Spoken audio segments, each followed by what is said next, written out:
Hello students, hope you are all fine and fit. Okay, to start with, today I would like to take up the topic communication. I would like to give a overall view of the meaning of communication.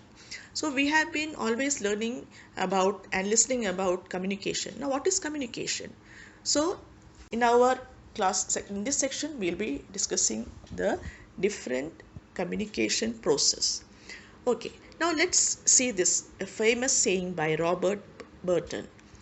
He says, "A blow with a word strikes deeper than a blow with a sword." Now, what does this mean? That means if we hurt a person with our word, if we say insulting things to someone, then it is going to have a long impact on his mind. He will never forget that. It is going to be a very, bad remembrance for him throughout his life. But on the other hand, if we strike a person with a sword, that wound is going to heal up. Okay, and the person forgets it after the wound is healed up. But when we say something to someone, we should be very careful about our words. We should be careful that we should not use insulting words which could leave a longer impact. Okay, because once our words are exposed, we cannot take it back. So there is always in a common saying in Hindi also, you know मुंह से निकली हुई बात और कटार से निकली हुई तलवार कभी वापस नहीं ली जा सकती. So same way we should be very careful in the choice of words. Okay, now what is actually communication? Communication, as I said, it's a process of sending and receiving messages. It's the interaction between two or more people, okay, to share ideas, knowledge, etc., expressions, etc. And it is very essential in both our personal as well as in the professional life, okay, and particularly in the professional world. It is communication and its related skills that decide a person's career. The better one's communication skills, the higher are the chances for him or her to touch the peak of success. And the poorer one's communication skills, the greater is the possibility of not achieving the desired goals. Okay, so it is very important. Now let's go on to the definition. Different definitions are given by different authors. Now let's see from where the word communication originates. The word communication originates from the Latin word communico or communicare, which means to share. The process of communication facilitates interactions among people, and the common forms of communication include speaking, reading, writing, broadcasting, etc. We have discussed all these in our previous sessions. However, it is considered effectively only when it gets the desired action or response. For example, if we communicate something to someone, that person should understand our message and he should give his response in proper way in the form of feedback by answering questions or by a nod, so that we can be sure that our message has made some impact on the receivers, on the audience. They have understood. And if we, on the other hand, if we just go on speaking without the receiver getting something, then our communication is a failure. So we always say it's a two-way interaction. The sender sends a message and the receiver understands it and gives his response according to the level of understanding. Okay, we will see the definition given by William Newman. Communication is an exchange of facts, ideas, opinions, or emotions by two or more people. Okay, that definition is given by William Newman. Next, by George R. Terry, he says communication is a continuing and thinking process dealing with the transmission and interchange of ideas, facts, and courses of action. Clear? Now let's move on to the process of communication. So what is the process? How does communication takes place? Communication is a process whereby information is encoded, channeled and sent by a sender to a receiver via a medium, via a channel. The receiver then decodes the message and gives the sender a feedback. So let's see in this picture. First, as I told you, a message is there and the sender has to send the message. It could be in any form, through telephone, through fax, through writing, anything. Okay, then he sends the message, and he sends the message to the receiver. Now the sender has to encode. The encoding comes from the sender's part. The sender encodes the message and then he sends it through a proper channel. Okay, now this is the channel, the transmission stage, where the message could be affected, or a barrier could come and affect the channeling of the message. That would be noise. The different barriers we have discussed in the class also.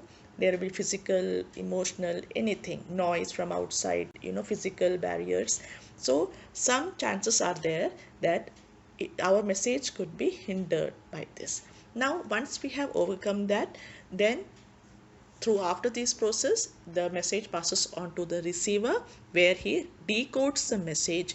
That means he understands the message in his own level, and then after this he gives the feedback to the sender again. So it is a continuing process. Okay, so the decoding starts from the receivers, and he extracts the meaning of the message sent by the sender, decodes, or he just recollects, or he grabs the ideas according to his understanding level and give his response in the form of feedback.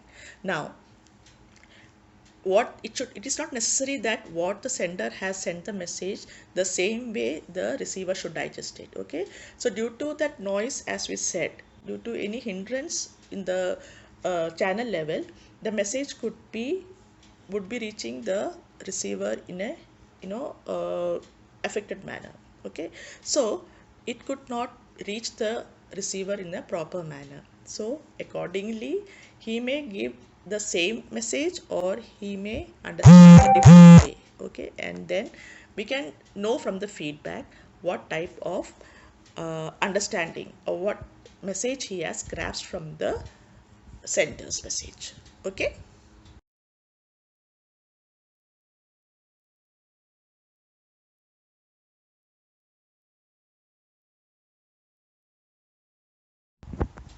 Okay, now let's see what is the purpose of professional communication. So I have given you in a list. Now let's see one by one. Advising. It is a proper and timely interaction with experts in the related areas helps the management take wise steps and grow.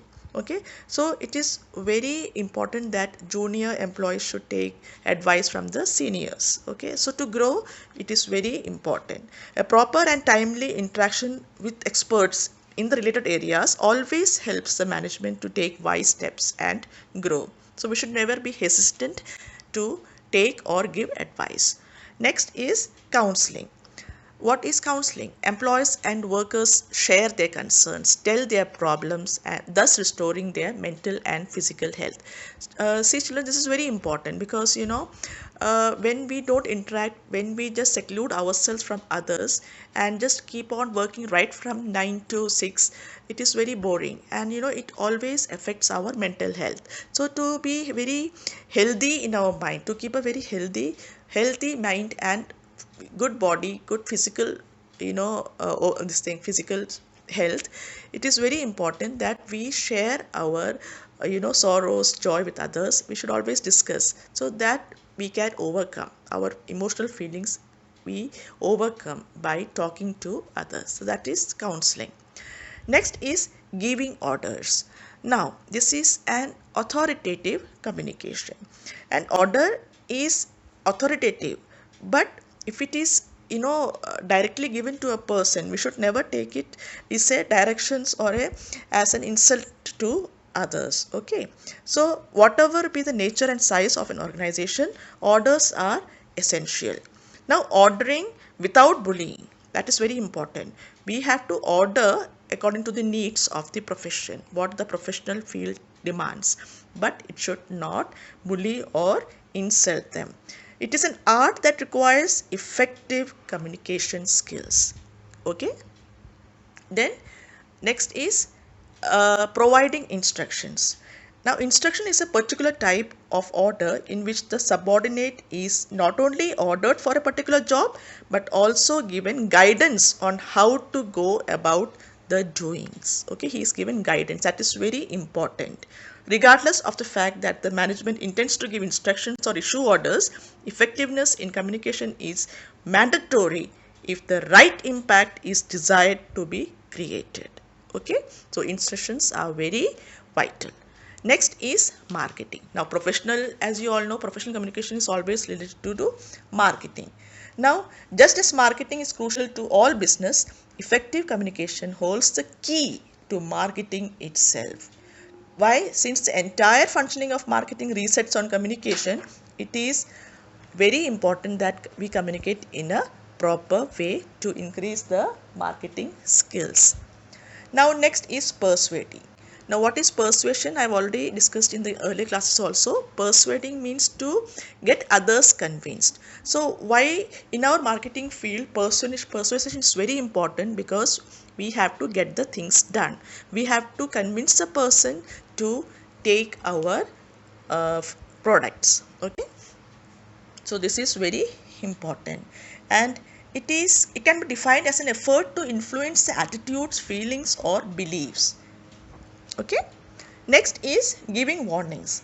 Now, what is this giving warnings? If employees do not abide by the norms of the organization or they violate rules, then it is necessary to warn them, because from the management point of view it is very important, because some staff have the habit of taking the law into their hands. So somebody has to put a put a strict barrier to that, strict bar to that, so that everything takes the proper shape.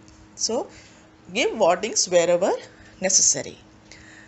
Next is raising morale. This is very important, because good or bad things can always be spoken freely. So for example, boost motivation is very important from the sender side. If we if the employers or the boss motivates the staff, then his performance is better. But on the other hand, if he's always criticizing, then it creates a negative impact. So to boost the morale, we have to be very supportive. Now, projective image. Communication is of vital importance in projecting the image of an enterprise in the social environment that is affected by the information which elite groups and wider public have acquired about its goals, activities, and accomplishments. Okay. Next is preparing advertisements. So whatever the products are, we have to have advertisements according to that. The advertisement should be very catchy, and it should convey the message to the audience, to the layman. Next, we go on to the making decisions. Now, communication also has an important function in solving both simple and complex problems and making accurate decisions to positively influence organizational performance. Okay, so it is very important that right decisions should be taken at the right time. Clear? Now, that's all for today, students. I hope you have understood all this. Any problem, you can ask me. Okay, thank you.